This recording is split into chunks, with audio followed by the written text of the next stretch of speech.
दे दो, आप बोलो कौन सा छाप रहा है, हम छाप के दे देंगे। अभी आप एक चीज और दिखा रहे थे, मैं चाहता हूं आप करके दिखाएं। आप अभी कह रहे थे कि जब ज्यादा, जिससे मान लीजिए बीजेपी और कांग्रेस को देखते हैं हम, अगर कांग्रेस के समर्थन में वोट लगातार ज्यादा पड़ रहा है तब हैकिंग की संभावनाएं ज्यादा हो जाती हैं, ऐसा आप बता रहे थे। हाँ, इसका एक तरीका और है, जैसे ये मैंने एक बताया। तो ऐसा कैसे होता है? इसके लिए मैं आपको हाँ एक दूसरा प्रोग्राम रन करके बताता हूँ। जी, तो जी, इसमें एकदम। काफी तरीके से वोट चोरी हो सकते हैं। हाँ, वो समझाइए तो एक और तरीका कि मैं बताता हूँ जिसके अंदर हाँ काउंटिंग यूनिट के वोट को भी जी मैं मैच करके दिखाऊंगा। हाँ, कि जैसे विपक्ष की पार्टियों को वोट अगर ज्यादा पड़ रहा है जो विपक्ष में है, तो उसमें ये कैसे हो पा रहा है, ये थोड़ा आप बताइए, इसको समझना चाहेंगे।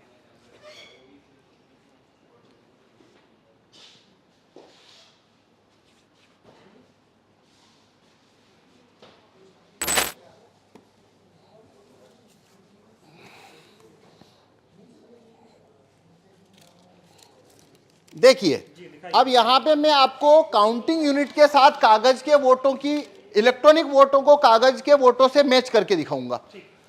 तो आप ये मान के चलिए ये एक काउंटिंग यूनिट की तरह है। अब हम डेमो स्टार्ट करते हैं। देखिए, पहले अंदर देख लीजिए, पहले से कोई छपी हुई पर्ची क्या मौजूद है? नहीं, कोई छपी हुई पर्ची नहीं है। अब ये जो डिस्प्ले है, इसे आप काउंटिंग यूनिट की तरह मानिए, कंट्रोल यूनिट की तरह। ये प्रिसाइडिंग ऑफिसर के पास ही होता है, ठीक है। तो अब पहले हम देख लेते हैं, इससे पहले से कोई वोट तो नहीं है। कागज का वोट तो देख लिया हमने, नहीं है। अब मैं इलेक्ट्रॉनिक वोट भी दिखा देता हूं कि पहले से क्या कोई वोट है, क्या कोई वोट है यहाँ।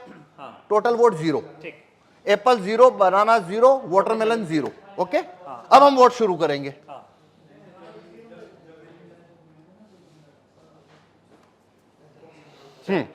देखिए, मान लीजिए एक वोटर आता है और आप बनाना को वोट करिए, या वाटरमेलन, बनाना, आपकी इच्छा, किसी को भी करिए। ठीक है, आपने एप्पल को वोट किया। हो गया वोट। एक मिनट,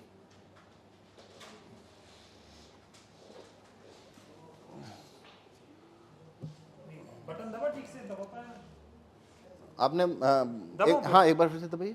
चलिए, हाँ, एप्पल को मैंने दबा दिया, पर्ची आ गई मेरी, ठीक है, मैं देख पा रहा हूँ। ओके। अच्छा, ये शीशा काला करना पड़ेगा पहले एक बार। अच्छा, जैसे होता है काला शीशा लगा होता है, हाँ, हम उसको काला कर देते हैं। ठीक है, ठीक है, चलिए फिर से वोट कर रहे हैं। हाँ, तो एक मिनट, ये पर्ची निकाल लेते हैं, ठीक है ना। हाँ, अब हमारे पास अभी, हाँ, अब आप देखिए, पहले से अंदर कोई वोट नहीं है। कोई नहीं। एक मिनट में इसको भी शो रिजल्ट को 0 कर दूं। अभी एप्पल को वोट दिया था एक हमने, तो टोटल वोट 1 हो गया। अब वापस, हाँ, इसको मैं वापस 0 कर देता हूँ। स्टार्ट डेमो, हाँ, शुरुआत करते हैं और मैं अब वोट करता हूँ। हाँ, बनाना या वाटरमेलन, किसी को भी। 3 विकल्प है हमारे पास। हाँ, अब मैं इसमें, नहीं, अगर आप एप्पल को वोट देंगे, एप्पल का वोट तो ये चोरी करने ही नहीं वाला है। ओके, हमें दूसरों का देना। हाँ, आपको चोरी देखनी है तो आपको बनाना को वोट करिए या फिर वाटरमेलन को करिए। मैं बनाना को वोट करता हूँ। ठीक है, तो आप देखिए, आप क्या पर्ची देख रहे हैं? हाँ, बनाना आ गई। बनाना आ गई। तो आप, वोटर ने बनाना की पर्ची देखी जी, वोटर यहां से चला गया। अब अगला वोटर आया, आप हैं दूसरे वोटर। मान लीजिए मैं फिर बनाना को करता हूं। ठीक, मैंने बनाना को वोट किया। अब देखिए, मैंने क्या देखा? बनाना।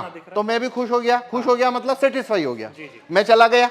अब मान लीजिए आप आए, आप फिर से बनाना को वोट करिए, मान लीजिए। मैं फिर से बनाना को वोट कर देता अब देखिए, आप क्या देख रहे हैं यहाँ पे? बनाना देख पा रहा हूँ। बनाना देख रहे हैं, तो आप सेटिस्फाई हो गए, आप भी चले गए। तो हमने 3 वोट कर दिए। 3 वोट कर दिए। ये बनाना, बनाना, बनाना। एक वोट और कर लेते हैं। ये मान लीजिए मैं अब वापस बनाना को वोट कर रहा हूँ। ठीक है, तो ये मैंने बनाना को वोट किया, फिर मैंने देखा सिंबल बनाना। ठीक है, 4 वोट किए। 4 वोट किए हैं, चारों बनाना को। चारों बनाना को। तो अंदर से एप्पल का, अब पहले इलेक्ट्रॉनिक वोट देखते हैं। देखिए, आइए। तो ये शो रिजल्ट कर रहा हूं अब मैं जी। ये शो रिजल्ट। तो टोटल वोट कितना हुआ है? 4 वोट हुए हमारे। अब एप्पल को कितना मिला? 3 मिला हुआ है। कौन जीता यहाँ? एप्पल। क्या आपने एप्पल को वोट दिया? नहीं दिया। मैंने भी नहीं दिया। हाँ। सभी ने तो बनाना को दिया था। सभी ने बनाना को दिया। लेकिन यहाँ पे तो एप्पल जीत गया है और बनाना को तो एक ही वोट मिला है। तो अब हम देखते हैं इलेक्ट्रॉनिक वोट को कागज के वोट से मैच करते हैं, क्योंकि काउंटिंग के दिन भी ऐसा होता है। ठीक है, तो देखिए, अब हम कागज का वोट देखते हैं। ये देखिए, ये कागज का वोट, कितना कागज का वोट है? 4 है। Total vote 4। अब देखिए यहाँ पे टोटल वोट कितना है? 3 है। नहीं, टोटल वोट कितना है? और यहाँ टोटल वोट कितना है कागज का? एप्पल का कितना वोट है? 3। यहाँ एप्पल का कितना है? 3। और यहाँ बनाना का कितना है? ये बनाना का 1। जबकि तो चारों आप ने बनाना को तो दिया। आप 100% वीवीपैट की पर्चियों की काउंटिंग करिए। ये लो काउंटिंग कितने की करनी है, कर लो काउंटिंग। क्या आपकी चोरी पकड़ में आई? नहीं है अभी, लेकिन मांग ये हो रही है, जो विपक्ष के जो इंडिया गठबंधन के तमाम नेता हैं वो ये कह रहे हैं कि वीवीपैट की पर्चियों की 100% मिलान होनी चाहिए, मशीन की गिनती। आप बताइए होनी चाहिए क्या? नहीं, इस क्या हिसाब से मतलब- जो आप दिखा रहे हैं इसमें से तो आप साबित ही नहीं कर पाएंगे कि ऐसा गलत हुआ। भाई ये मैं ना खोलूं हाँ। तो यहाँ पे तो ये होने के बाद में जो बनाना का कैंडिडेट है वो वोटर को बोलेगा भाई तुमने तो मेरे को वोट ही नहीं दिया। वोटर बोलेंगे हमने तो बराबर वोट दिया, पर्ची छपी हुई एक देखी। सवाल और है, अभी हम जब वोट डाल रहे थे तो यहाँ पे पर्ची ये एक ही दिख रही थी। हाँ वही पर्ची बार बार कटनी चाहिए पर्ची, जो कि कटती पर नहीं, ऐसे वो होनी चाहिए। हाँ पर उसको वोट फुल कट करेगा नहीं, क्योंकि उसको वोट जब चोरी करना है तो कट तो वो नहीं नहीं करेगा। हाँ, क्योंकि वो फिर पर्ची वहीं दिखती रहती है। हाँ, हाँ, हाँ। ये सारा खेल है। हाँ ये सारा खेल है। और ये इसको जिस सीट के ऊपर आपको वोट जितना चोरी करना है वैसा उसमें कमांड आप भेज दीजिए तो वैसा होना शुरू हो जाएगा। कुल मिला के साबित होता है कि ईवीएम को आसानी से हैक किया जा सकता है। आसानी से इसमें वोट चोरी हो सकते हैं और वो कभी पकड़ में नहीं आएंगे, क्योंकि यदि मैं ये खोल के ना दिखाऊं तो आप कभी नहीं, ये साबित नहीं हो सकता कि वोट चोरी हुआ है। चुनाव आयोग खोलने देगा नहीं आपको। तो नहीं, चुनाव आयोग तो छूने ना देता। हाँ, वो कहता है वो जब लास्ट में काउंटिंग होती है तभी वो 5 हर विधानसभा में 5 वीवीपैट खोली जाती है। ठीक है। अभी ये बताइए कि 2024 का चुनाव, जिसे कहा जा रहा है कि लोकतंत्र और संविधान को बचाने का चुनाव हो रहा है, तमाम लोग ऐसा कह रहे हैं, अब की बार अगर बीजेपी को नहीं हराया, अब की बार सत्ता परिवर्तन नहीं हुआ तो बीजेपी ऐसी पार्टी है जो देश में चुनाव ही नहीं होने देगी। इस तरह के सवाल खड़े हो रहे हैं। इस वक्त में, ऐसे हालात में अगर ईवीएम से चुनाव हो रहा है तो कितना बड़ा खतरा आप देख रहे हैं? देखिए ये भारत में अभी सारी 545 लोकसभा सीट के ऊपर जो चुनाव होने वाले हैं वो वीवीपैट से होने वाले हैं। हाँ। सभी में कांच है, वो काला है, सभी में लाइट की अवधि 7 सेकंड है। तो मतलब ये अभी जो चुनाव है वोट ईवीएम से चुनाव कराना उसका कोई मतलब ही नहीं बनता, कोई मतलब नहीं कोई भी बनता, मतलब धांधली नहीं हो रही है उसमें, बनता। बेईमानी हो जितना धांधली करना है उतना हो सकता है, 5 सीट करो चाहे 50 सीट करो चाहे 100 सीट धांधली करो और वो कभी पकड़ में नहीं आएगा। इसीलिए हम ये भाई आपने अगर मैं ना गेट खोलूं आपको पकड़ में आ रहा है?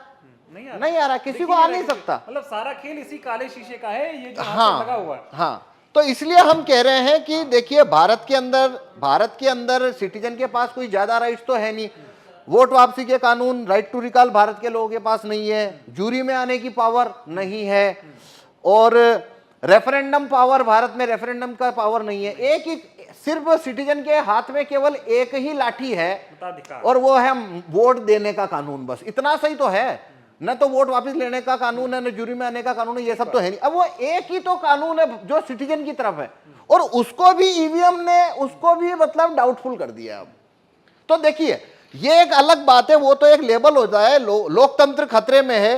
भाई यहाँ वोटिंग खतरे में साफ दिख रही है। अब अगर लोकतंत्र जो भी होता है क्या होता है वो एक अलग बहस है कि आप लोकतंत्र किसे कहते हो, पर यहाँ भारत में जो भी है रूलिंग क्लास के पास सब कुछ है, वोटर के पास तो वोटिंग है और ये वोटिंग जो है वो पूरी तरह से संदेह के घेरे में आ जाती है। तो पूरा लोकतंत्र ही जैसे आपको वो संदेह के घेरे में आ जाता है। तो मेरे से आप पूछो तो 2024 की में जितनी भी पार्टियां, रिकॉग्नाइज पार्टियां जो कि चुनाव लड़ रही है, या वो उन्होंने ये मुद्दा ही गलत उठाया कि भाई 2024 के बाद में यहाँ पे चुनाव ही नहीं होंगे। भाई अभी कहाँ हो रहे हैं? आपने मुद्दा इसको बनाना था कि काला कांच जब तक है, खेल हो रहा है, बस बटन दब रही है। नहीं तो वो अभी भी तो नहीं हो रहा है। भाई मैं समझ पा रहा हूं। देखिए एक बात समझिए, जो व्यक्ति ये कहता है कि 2024 के बाद चुनाव नहीं होंगे, कि भाई क्यों? क्योंकि बीजेपी की अगर सरकार बन गई तो भाई तुम काला कांच जब तक है तो सरकार उनकी बनेगी, वो आप मतलब तो वो तो बात वही खत्म हो गई ना। वो अभी से खत्म तो हो गया आप लोकतंत्र। वो मुद्दा चुनाव के बाद क्यों ला रहे हो? आप चुनाव में ये मुद्दा रखो ना पहले कि भाई जब तक ये कांच काला है हमको आप बैलेट पेपर रखवाइए। और रिकॉग्नाइज्ड पार्टी अगर इस मामले को उठाए तो अभी भी इतना वक्त है कि ये प्रत्येक पोलिंग बूथ में बैलेट